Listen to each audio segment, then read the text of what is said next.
Speaking of injuries, also, I wanted to talk about Anthony Davis's injury, um, Hmm. because I feel like we have to because it's such a historic. You know the lore behind everything, bro.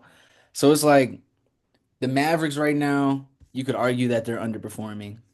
I I feel like they're gonna pick it up a little bit because of Coop. I also understand that AD being injured potentially for a long time is not a good look for the Mavericks, especially given the history with this whole trade.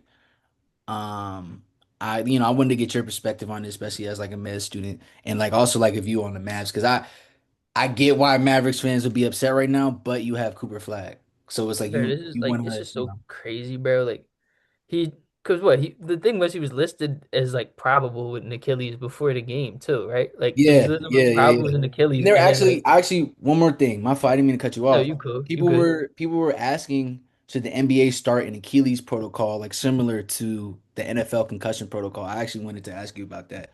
I think teams just need to be smarter. Like I don't know. You Mhm. like I think it's like if he's probable with an Achilles 4 games into the season, or however many games that team is into the season, like he just like it's not worth it. Like it's just really just Yeah, not worth it.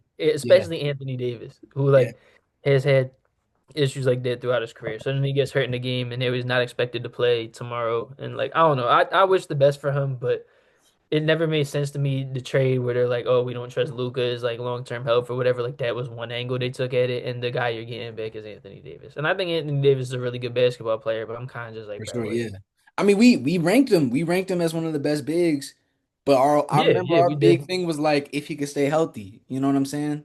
yeah, and like I don't know, this is like, I I almost want to take back where I put the Mavs. I know we're not getting the Western Conference video out there. Maybe we will later, but I'm pretty sure I had them in the playoffs or in the play Yeah, like yeah, or yeah, in like yeah, the yeah. 7-8 playing game. I think it was the playoffs straight up.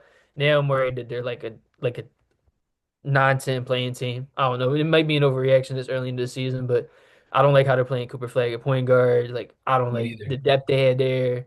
I think it's so much front court depth, like no guard depth at all. They have no shooting. I don't know. I might just be overreacting, bro, but I'm just watching it and like it's been a horrible start to the year. They have the 25th best net rating in the league, so it's like the fifth worst. Like Yeah, they've yeah. been a tough watch. I think in watching Jason Kidd coach the Mavericks, I understand that like he has unorthodox ways of working. Like if you remember in 2021, 2022 season, I think that was his first year as a as the Mavs coach.